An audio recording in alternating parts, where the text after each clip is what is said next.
नमस्कार दोस्तों, एक बार आप सभी का फिर से स्वागत है आप सभी के अपने YouTube चैनल डियर मैंक सर पर। दोस्तों, पहले इस चैनल का नाम डियर गुरुजी था, लेकिन जितने भी लोग नहीं जानते हैं वो लोग जान लें कि अब मैंने इस चैनल का नाम डियर मैंक सर रख दिया है। तो आपको ये नाम कैसा लगा आप लोग कमेंट बॉक्स में एक बार बता दीजिएगा। और बाकी आज के इस वीडियो में हम आपके लिए जीके से रिलेटेड 25 बहुत ही इंपॉर्टेंट क्वेश्चंस हमेशा की तरह लेकर आए हैं। तो आप लोगों से रिक्वेस्ट है कि जितने भी लोग अभी हमारे चैनल पर नए हैं वो लोग चैनल को सब्सक्राइब कर लें, जिससे कि उन्हें हमारे आने वाले वीडियोज़ के नोटिफिकेशन जो है आसानी से मिलते रहें। तो चलिए आज की क्लास को हम लोग शुरू करते हैं। तो देखिए, आपसे जो आज का पहला प्रश्न है 71 नंबर प्रश्न जो पूछा जा रहा है, सभी लोग ध्यान से देखिए, आपके लिए बहुत ही इंपॉर्टेंट होने वाला है। इसमें आपसे पूछा जा रहा है कि निम्नलिखित में से कौन सा संगठन विश्व बैंक के रूप में जाना जाता है। तो सभी लोग बताने की कोशिश करें। जो आपका ऑप्शन नंबर इसमें तीसरा है IBRD, ये चीज़ बिल्कुल करेक्ट हो जाएगा। ठीक है सपना, बिल्कुल यहाँ पर तीसरा ऑप्शन जो है बिल्कुल करेक्ट है। जितने भी लोग यहाँ पर ऑप्शन 3 RBRD जवाब दे रहे हैं वो लोग यहाँ पर बिल्कुल करेक्ट हो जाएंगे। RBRD जो है विश्व बैंक के रूप में जाना जाता है, बिल्कुल करेक्ट है। चलिए अगला प्रश्न आपसे पूछा जा रहा है कि आर्थिक नियोजन किस अर्थव्यवस्था की एक अनिवार्य विशेषता है। सभी लोग इसको बताने की कोशिश करें। इसमें से जितने भी लोग का ऑप्शन नंबर पहला वाला समाजवादी अर्थव्यवस्था ये जवाब आ रहा है वो लोग यहाँ पर बिल्कुल करेक्ट हो जाएंगे। सभी लोग अच्छे से पढ़िए क्योंकि इम्पॉर्टेंट प्रश्न है, अच्छा क्वेश्चन है ये। जो आपकी समाजवादी अर्थव्यवस्था है, ठीक है, आर्थिक नियोजन किस अर्थव्यवस्था की एक अनिवार्य विशेषता है। तो आर्थिक नियोजन समाजवादी अर्थव्यवस्था की एक अनिवार्य विशेषता है। सभी लोग अच्छे से इसे ध्यान में रखें। तो चलिए इसी के साथ हम लोग अपने अगले प्रश्न की तरफ बढ़ते हैं। अगला प्रश्न आप लोग अच्छे से देखिए, बहुत ही इंपॉर्टेंट है। सन 1969 में कितने बैंकों का राष्ट्रीयकरण किया गया था। सभी लोग बताने की कोशिश करें, इंपॉर्टेंट प्रश्न है। तो यहाँ पर जितने भी लोग 14 जवाब दे रहे हैं वो लोग यहाँ पर बिल्कुल करेक्ट हो जाएंगे। आपको मैं बता दूँ कि सन 1969 में 14 बैंकों का राष्ट्रीयकरण किया गया था। और इसके साथ आप लोग ये भी जान लीजिए कि सन 1980 में जो है 6 अन्य वाणिज्य बैंकों को भी राष्ट्रीयकरण में शामिल किया गया था। कब शामिल किया गया? 1980 में जो है 6 और बैंक, मतलब 6 प्लस हो गया इसमें, इन बैंकों में 6 और बैंकों को इसमें शामिल किया गया था, वाणिज्य बैंकों को, किसमें? राष्ट्रीयकरण में कुल। तो जितने भी लोग का ऑप्शन नंबर तीसरा है वो लोग यहाँ पर बिल्कुल करेक्ट हो जाएंगे। चलिए दोस्तों, हम अपने अगले प्रश्न की तरफ बढ़ते हैं। अगला प्रश्न आपसे पूछा जा रहा है कि इनमें से कौन सा कुल प्राप्तियां और कुल व्यय के बीच का अंतर है। दोस्तों सभी लोग बताने की कोशिश कीजिए। इसमें जो आपका ऑप्शन नंबर जो भी है वो लोग कमेंट में बताएं जिसको पता है। तो ऑप्शन नंबर जो आपका दूसरा है बजट घाटा, ठीक है, बजट घाटा बिल्कुल करेक्ट हो जाएगा। यहाँ पर जितने भी लोग ऑप्शन नंबर 2 जवाब दे रहे हैं बिल्कुल करेक्ट हो जाएंगे। आपसे पूछा गया था कि इनमें से कौन सा कुल प्राप्तियाँ और कुल व्यय के बीच का अंतर है, ठीक है। तो जो बजट घाटा है इसे ही सही है, इसे ही सही माना गया है। तो जितने भी लोग का ऑप्शन नंबर दूसरा है वो लोग यहाँ पर बिल्कुल करेक्ट हो जाएंगे। अगला क्वेश्चन देखिए, बहुत ही एक्साइटिंग है, बहुत ही अच्छा क्वेश्चन है और सभी लोग इसको जानते होंगे। भारतीय राज्य नागालैंड की आधिकारिक भाषा क्या है। सभी लोग बताएं, नागालैंड की आधिकारिक भाषा क्या है। तो मैं आपकी जानकारी के लिए बता दूं, जो अंग्रेजी भाषा है ये नागालैंड में बोली जाने वाली सबसे लोकप्रिय और सबसे अधिक बोले जाने वाली भाषा है। अंग्रेजी भाषा को नागालैंड में बहुत अधिक मात्रा में बोला जाता है, क्योंकि यहाँ का एक छोटा बच्चा भी आपसे अगर मिलेगा तो उसको भी इंग्लिश अच्छे से आती है, क्योंकि वहाँ की मातृभूमि भाषा ही वहाँ की इंग्लिश है। अंग्रेजी जो है वहाँ पर बच्चा बच्चा बोलता है। तो अपने भारत देश में नागालैंड राज्य जो है यहाँ पर इंग्लिश का प्रचलन बहुत भारी मात्रा में है। आप सीधे सीधे कह सकते हैं वहाँ अंग्रेजी बोली ही जाती है, बहुत कम ही लोग वहाँ पर अदर भाषा बोलते हैं, ठीक है। तो इसी के साथ हम लोग अपने अगले प्रश्न की तरफ बढ़ते हैं। दोस्तों अगला प्रश्न जो है बहुत ही अच्छा प्रश्न है और बहुत ही इम्पॉर्टेंट है। और सभी लोग जानते हैं कि भारतीय झंडा जो है उसमें जो एक चक्र होता है जिसे हम लोग अशोक चक्र कहते हैं, उसमें कितनी तीलियां होती हैं, आपसे ये पूछा जा रहा है। तो मैं आपकी जानकारी के लिए बता दूं, ये जो अशोक चक्र है इसमें 24 तीलियां होती हैं और इस चक्र का कलर जो होता है ब्लू कलर का होता है, नीले कलर का। तो जितने भी लोग नहीं जानते वो लोग ये भी जान लें कि वो चक्र का कलर जो होता है नीला कलर होता है, और ऊपर का जो रंग होता है वो कौन सा कलर होता है, केसरिया, सफ़ेद और धानी। नीचे का जो धरती है, मतलब लास्ट वाला कलर जो होता है वो हरा कलर होता है, जिसका तीनों का मतलब आप सभी को पता होगा कि जो लाल कलर होता है वो बलिदान का प्रतीक है। सफ़ेद कलर जो बीच में है हमारे तिरंगे झंडे में, उसका मतलब होता है शांति का परिचय देता है, और जो लास्ट वाला होता है हरियाली का परिचय देता है।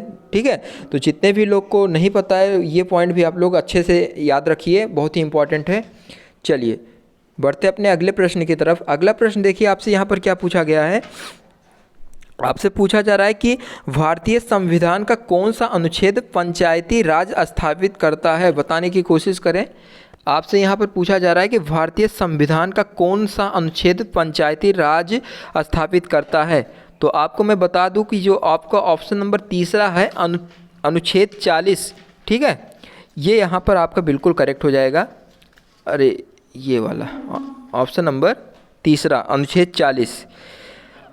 अनुच्छेद 40 ग्राम पंचायतों के संगठन से संबंधित रखता है। ठीक है, आपको मैं बता दूं ग्राम पंचायत के जो संगठन होते हैं उनका संबंध इससे होता है। यह भारतीय संविधान में चौथा भाग के अंतर्गत आता है। मतलब ये भारतीय संविधान के कौन से भाग में आता है, चौथे भाग के अंतर्गत आता है। ये पॉइंट भी आप लोग अच्छे से याद रखिए। चलिए दोस्तों, हम लोग अपने अगले प्रश्न की तरफ बढ़ते हैं।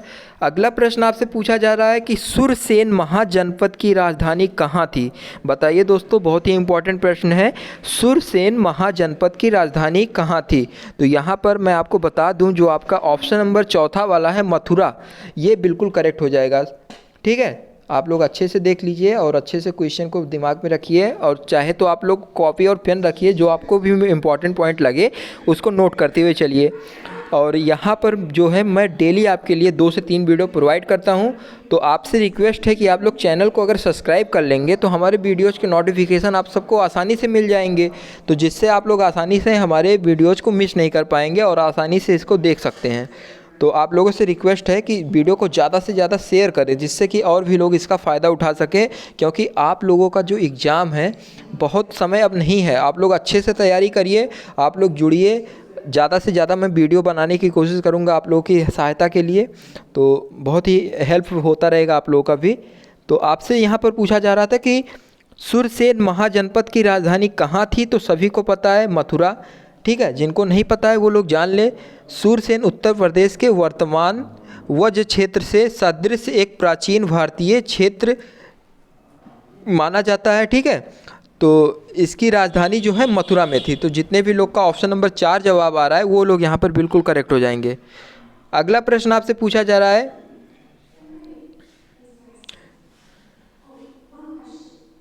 सर हर्ष के शासन के दौरान कन्नौज सभा निम्नलिखित संप्रदायों के सिद्धांतों का प्रचार करने के लिए आयोजित किया गया था।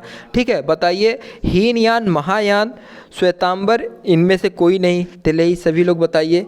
ठीक है, यहाँ पर आपसे पूछ रहा है, सभी लोग पहले क्वेश्चन को ध्यान से पढ़िए तभी आपको समझ में आएगा। हर्ष के शासन काल के दौरान कन्नौज सभा व निम्नलिखित संप्रदायों के सिद्धांतों का प्रचार करने के लिए आयोजित किया गया था। ठीक है, किसके, इसमें से आपका कौन सा ऑप्शन सही है। तो यहाँ पर जो आपका 80 क्वेश्चन में ऑप्शन नंबर दूसरा है महायान। ठीक है, ये आपका बिल्कुल करेक्ट हो जाएगा। ठीक है, महायान जो है बौद्ध धर्म की शिक्षाओं का एक बौद्ध धर्म की शिक्षाओं को जो है सरल बनाने के लिए कन्नौज सभा का आयोजन 643 ईस्वी में राजा हर्ष के द्वारा किया गया था। ठीक है, महायान बौद्ध धर्म की शिक्षाओं को सरल बनाने के लिए कन्नौज सभा में आयोजन किया गया था। कब? 643 ईस्वी में। तो यहाँ पर जितने भी लोग का ऑप्शन नंबर 2 है वो लोग यहाँ पर बिल्कुल करेक्ट हो जाएंगे। चलिए दोस्तों, अपने अगले प्रश्न की तरफ बढ़ते हैं। अगला प्रश्न आपसे पूछा जा रहा है कि 1923 में किसके द्वारा स्वराज पार्टी की स्थापना की गई थी। सभी लोग बताने का कोशिश करें। तो यहाँ पर 81 नंबर क्वेश्चन में जितने भी लोग ऑप्शन नंबर चौथा जवाब दे रहे हैं, मोतीलाल नेहरू और CR दास। ठीक है, वहाँ पर वो लोग यहाँ पर जितने भी लोग ऑप्शन नंबर चौथा जवाब दे रहे हैं वो लोग बिल्कुल करेक्ट हो जाएंगे। दोस्तों अच्छे से आप लोग देख लीजिए, इसको मैं थोड़ा सा छोटा कर दे रहा हूँ। आप लोग का चौथा ऑप्शन सही है। आप लोग क्वेश्चन भी एक बार अच्छे से देख लीजिए। 1923 में किसके द्वारा स्वराज पार्टी की स्थापना की गई थी? तो आपका जो ऑप्शन नंबर 4 है, आप लोग अच्छे से देख लीजिए, यही सही है, मोतीलाल नेहरू और CR दास जी के द्वारा। और मैं आपको डेट बता दूं, वो डेट था आपका 1923। ठीक है, जितने भी लोग को नहीं पता है 1923 ईस्वी, 28 बिल्कुल करेक्ट हो जाएगा 1923। तो जितने भी लोग को नहीं पता वो लोग जान ले। और बात है 1923, डेट क्या था? 9 जनवरी 1923। सभी लोग इसको भी नोट कर लें, अच्छे से देख लें या तो अच्छे से इसको।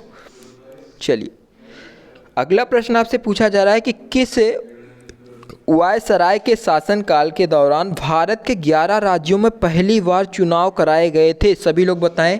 यहाँ पर आपसे पूछा जा रहा है कि किस वायसराय के शासनकाल के दौरान भारत के 11 राज्यों में पहली बार चुनाव कराए गए थे? ठीक है, बहुत ही इंपॉर्टेंट प्रश्न है।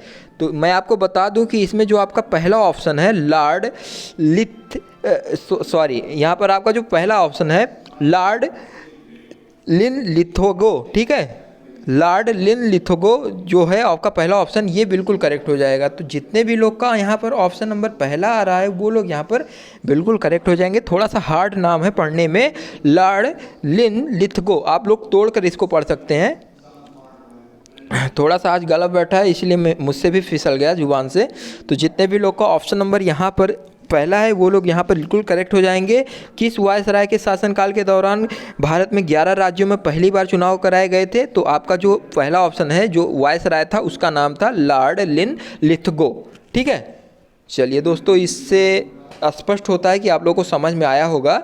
मैं आपको बता दूं कि जो वो सरकार थी वायसराय, जो सरकार, ये वासी कहाँ का था? ये जो पर्सन है लॉर्ड लिनलिथगो, ये आपका था ब्रिटिश का। ठीक है, और ये घटना है सन 1936 से 1937 के बीच की, शीत ऋतु का समय था। 1936 से 1937 के बीच में। और उस समय अंग्रेज भारत में अभी बरकरार थे, क्योंकि भारत को आज़ादी मिली थी 1947 ईस्वी में। अभी इन्हीं लोगों का राज चल रहा था, ब्रिटिश सरकार का। तो यहाँ पर जितने भी लोग ऑप्शन नंबर पहला जवाब दे रहे हैं वो लोग यहाँ पर बिल्कुल करेक्ट हो जाएंगे। दोस्तों, आप लोग को पता होगा कि इंग्लैंड, जिसे ब्रिटिश सरकार बोलते हैं, इंग्लैंड की सरकार, ब्रिटिश सरकार का शासनकाल भारत में 200 सालों तक बरकरार बना रहा। ठीक है, जिसे हमें 1947 में जाके जिससे हमें आज़ादी मिली। ठीक है, तो इम्पॉर्टेंट पॉइंट है, सभी लोग ध्यान में रखिए। तो इसी के साथ हम लोग अपने अगले प्रश्न की तरफ बढ़ते हैं। आपसे अगला प्रश्न पूछा जा रहा है, जानकारियाँ तो बहुत हैं देने के लिए, लेकिन एक सीमित समय के कारण जल्दी जल्दी में सब कुछ बताना पड़ रहा है आप लोगों को, क्योंकि आप लोगों के क्वेश्चंस भी बहुत ही इंपॉर्टेंट है। हर एक क्वेश्चंस को अच्छे से बताने की कोशिश में थोड़ा सा समय तो लग ही जाएगा। बाकी आप लोगों को मैं कोशिश यही करता हूँ कि ज़्यादा से ज़्यादा क्वेश्चन बता सकूं, इसीलिए 2 से 3 वीडियोस प्रोवाइड करता हूं, जिससे कि आप लोग अच्छे से इसे जान सकें। तो 83 नंबर क्वेश्चन जो है, भारत में स्पूत की सबसे बड़ी सघनता कहाँ है? सभी लोग बताएं, भारत में स्पूत की सबसे बड़ी सघनता कहाँ है? तो मैं आपको बताना चाहूँगा, जो आपका ऑप्शन नंबर तीसरा है मध्य प्रदेश, यहाँ पर बिल्कुल करेक्ट है। जितने भी लोग नहीं जानते हैं वो लोग जान लें, मध्य प्रदेश जो है, यहाँ पर भारत में स्पूत की सबसे बड़ी सघनता पाई जाती है। और स्पूतों का सबसे बड़ा केंद्रीय करण जो है भारत के मध्य प्रदेश में ही स्थित है। तो मैंने आपको बताया, जो आप लोग अच्छे से ध्यान में रखिए और बहुत ही इम्पॉर्टेंट है। और मैं आपको एक पॉइंट और बताना चाहूँगा कि रायसेन जिले में स्थित सांची का स्पूत उनमें से एक महत्वपूर्ण स्पूत माना जाता है। ठीक है, रायसेन का स्पूत जो है बहुत महत्वपूर्ण स्पूत माना जाता है। 84 नंबर क्वेश्चन, सभी लोग ध्यान दीजिए। थाई पूसम त्यौहार निम्नलिखित में से किस समुदाय के द्वारा मनाया जाता है? सभी लोग बताइए। आप लोग से रिक्वेस्ट है कि कमेंट बॉक्स में आप लोग जवाब देने की कोशिश कीजिए, जिससे कि हमें पता चले कि लोग अच्छे से क्वेश्चंस को देख रहे हैं। तो 84 नंबर क्वेश्चंस में आपका जो ऑप्शन नंबर 4 है तमिल। ठीक है, थाई पूसम तमिल समुदाय द्वारा मनाया जाने वाला एक उत्सव है। देखिए दोस्तों, आपका चौथा ऑप्शन बिल्कुल करेक्ट हो जाएगा। और अगर आप लोग जवाब देते हुए चलेंगे, कमेंट बॉक्स में बताते हुए चलेंगे, तो हमें लगेगा कि आप लोग हमारे वीडियो को पूरा देख रहे हैं। और जब आप लोग देखेंगे तो मेरी कोशिश है कि मैं आप लोगों की क्लास 1 से 2 दिन के अंदर अंदर जल्द से जल्द लाइव आने की कोशिश करूं, क्योंकि काफ़ी सारे बच्चे कह रहे थे कि सर आप लाइव कब आते हैं, लाइव क्यों नहीं पढ़ाते हैं। तो मेरी कोशिश है कि आप लोगों को लाइव पढ़ाया जाए। तो आप लोगों से रिक्वेस्ट है कि हमारे चैनल को ज़्यादा से ज़्यादा सब्सक्राइब करिए, क्योंकि 1000 जब सब्सक्राइबर कंप्लीट होते हैं तभी यूट्यूब की तरफ से लाइव के ऑप्शन आते हैं। क्योंकि अभी हमने जो चैनल ये अपना है, ज़्यादा से ज़्यादा अभी मुझे 20 दिन हुए हैं और आप लोगों की वजह से मैं बहुत ही तेज़ी से ग्रो कर रहा हूं और इस समय मेरे सब्सक्राइबर 900 क्रॉस हो गए हैं। 100 सब्सक्राइबर आप लोग जल्द से जल्द प्रोवाइड कर दीजिए, जिससे कि मैं आप लोगों को लाइव आके पढ़ा सकूं, क्योंकि यूट्यूब जो है 1000 सब्सक्राइबर पे ही लाइव वाला ऑप्शन देता है। तो आप लोग अगर मुझसे लाइव पढ़ना चाहते हैं तो मेरे चैनल को सब्सक्राइब करिए, जिससे कि मैं आप लोगों को अच्छे से आके लाइव पढ़ाने में सक्षम हो पाऊँ। तो चलिए, आप लोगों को ये समझ में आ गया होगा 84 नंबर क्वेश्चन। चलिए, अगला क्वेश्चन आपसे पूछा जा रहा है कि निम्नलिखित में से किस राज्य का सर्वाधिक वन क्षेत्र है। सभी लोग बताएं। आपसे पूछा जा रहा है कि निम्नलिखित में से किस राज्य का सर्वाधिक क्षेत्र जो है वन के रूप में है। तो आपको पता होगा, बहुत ही इंपॉर्टेंट है ये। तो आपका जो ऑप्शन नंबर तीसरा है मध्य प्रदेश। मध्य प्रदेश जो है आपका, यहाँ पर ज़्यादातर क्षेत्र यहाँ पर वन मिलेंगे। ये तो अच्छी बात है, क्योंकि जहाँ पर वन रहेंगे वहीं पर ऑक्सीजन की कमी नहीं होगी, कभी नहीं होगी। तो आप लोगों से रिक्वेस्ट है कि आप लोगों को जहाँ तक हो सके आप लोग पेड़ पौधे लगाइए, क्योंकि इस धरती पर जितने ही पेड़ पौधे रहेंगे उतना ही फ़ायदा होगा। ठीक है, आपको जब भी मौका मिले आप लोग पेड़ पौधे लगाने से मत चूकिए, क्योंकि यही हमारा जीवन है। अगर वातावरण सही रहेगा तभी हम लोग अच्छे से जो सांसें हैं वो सब स्वच्छ सांसें अगर लेना है, ठीक है, तो इन्हीं वनों के माध्यम से हमें मिलता है। तो अगर आपसे कभी क्वेश्चन पूछा जाएगा कि निम्नलिखित में से किस राज्य का सर्वाधिक वन क्षेत्र है, तो वन क्षेत्र के मामले में मध्य प्रदेश अपना सबसे आगे है, क्योंकि यहाँ पर वन क्षेत्र ज़्यादा है। ठीक है, बहुत ही अच्छी बात है। तो जितने भी लोग का ऑप्शन नंबर तीसरा है वो लोग यहाँ बिल्कुल करेक्ट हो जाएंगे। दोस्तों, अपने अगले प्रश्न की तरफ बढ़ते हैं। अगला प्रश्न आपसे पूछा जा रहा है कि केन नदी निम्नलिखित में से किसकी सहायक नदी है। सभी लोग बताइए इसमें आपका कौन सा ऑप्शन सही है। तो यहाँ पर मैं आपको बता दूँ, जो केन नदी है ये मध्यवर्ती भारत के बुंदेलखंड क्षेत्र की प्रमुख नदियों में से एक है। ठीक है, और ये पड़ती कहाँ है, ये कौन सी नदी है, सभी लोग बताएं। तो ये जो है आपकी यमुना नदी। ठीक है, ये बिल्कुल करेक्ट है। तो यहाँ पर जितने भी लोग ऑप्शन नंबर सी जवाब दिए हैं, तीसरा वाला, वो लोग यहाँ पर बिल्कुल करेक्ट हो जाएंगे। और ये जो मैंने इम्पॉर्टेंट टॉपिक इसमें बताया आप वो भी नोटिस याद रखिए। ठीक है, चलिए, अगला प्रश्न आपसे पूछा जा रहा है कि हिमाचल पर्वत श्रृंखला इनमें से एक उदाहरण है, किसका उदाहरण है। ठीक है, 88 नंबर क्वेश्चन, सभी लोग बताएं। आपका जो ऑप्शन नंबर इसमें पहला वाला है वलित पर्वत, ये बिल्कुल करेक्ट हो जाएगा। हिमालय वलित पर्वत के उदाहरण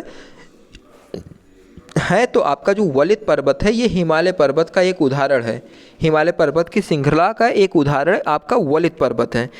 हम बता दें आपको कि इसका निर्माण जो है पृथ्वी की 2 या उससे अधिक विवर्तनिक प्लेटों के साथ धकेलने के कारण हुई है। ठीक है, मैंने आपको बताया, बहुत ही इंपॉर्टेंट पॉइंट है, आप लोग याद भी रखिए, नोटिस कर लीजिए, इसे कहीं पर नोट भी कर सकते हैं। इसका निर्माण जो है पृथ्वी की 2 या 2 से अधिक विवर्तनिक प्लेटों को एक साथ धकेलने के कारण हुई है। ठीक है, तो जितने भी लोग को नहीं पता जान ले, आपका जो इसमें हिमालय पर्वत की श्रृंखला का उदाहरण जो है वलित पर्वत है। मनीष सर बिल्कुल करेक्ट हो जाएंगे।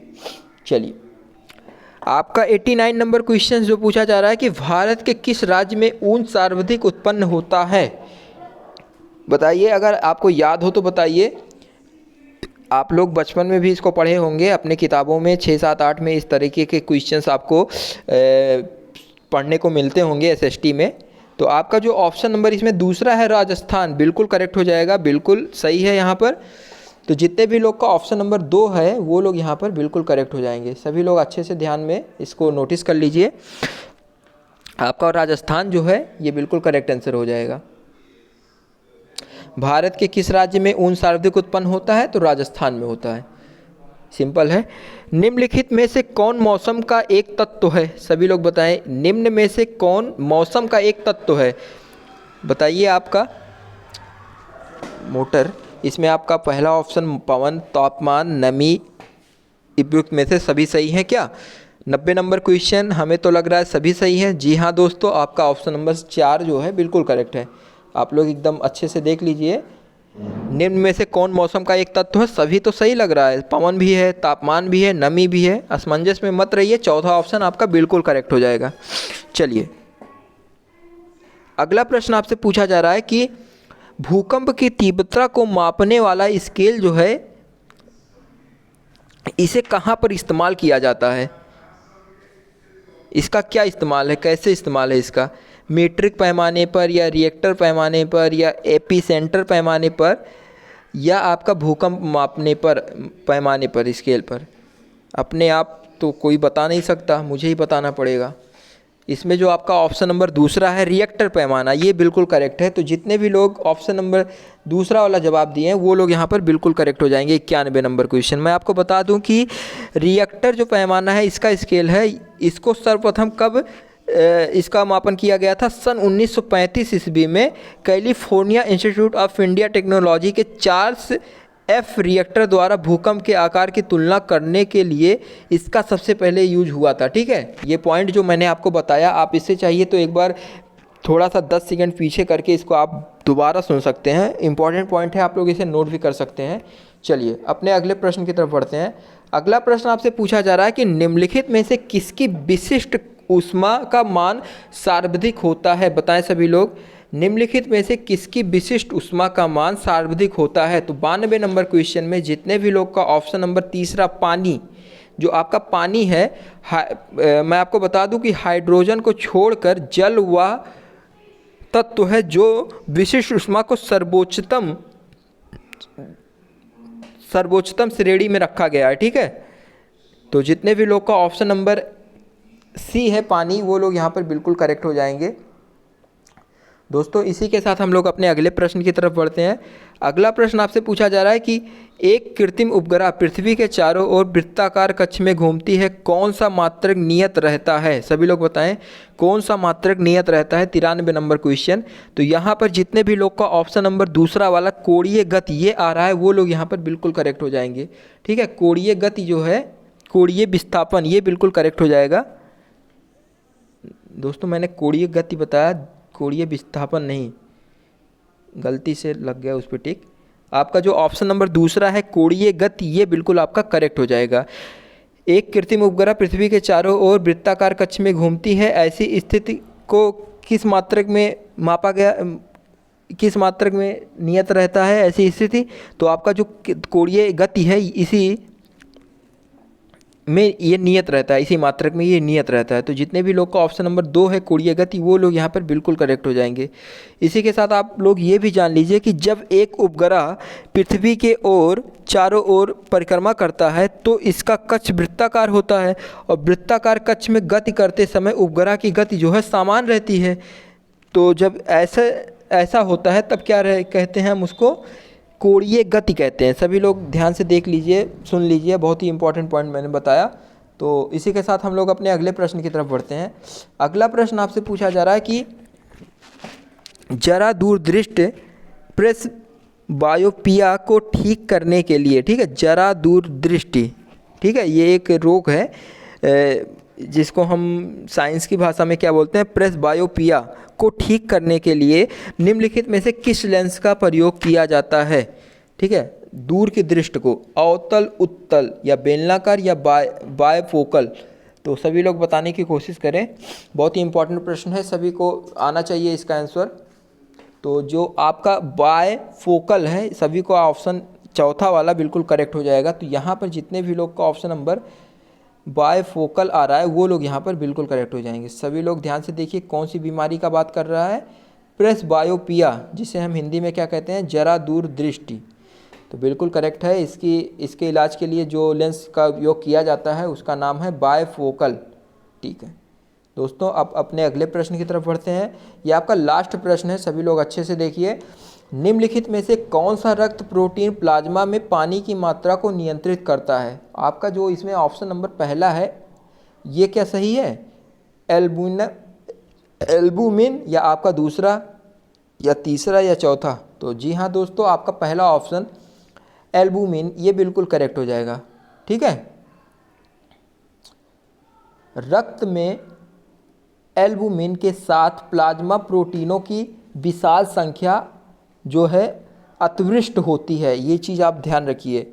आपको मैं फिर से बता दूं, रक्त में एल्बुमिन के साथ प्लाज्मा प्रोटीनों की विशाल संख्या अंतर्वृष्ट होती है, सम्मिलित होती है। ठीक है, तो जितने भी लोग नहीं जानते हैं, बहुत ही अच्छा पॉइंट है, आप लोग नोट भी कर सकते हैं। तो जितने भी लोग का ऑप्शन नंबर 1 यहाँ पर है बिल्कुल करेक्ट हो जाएंगे।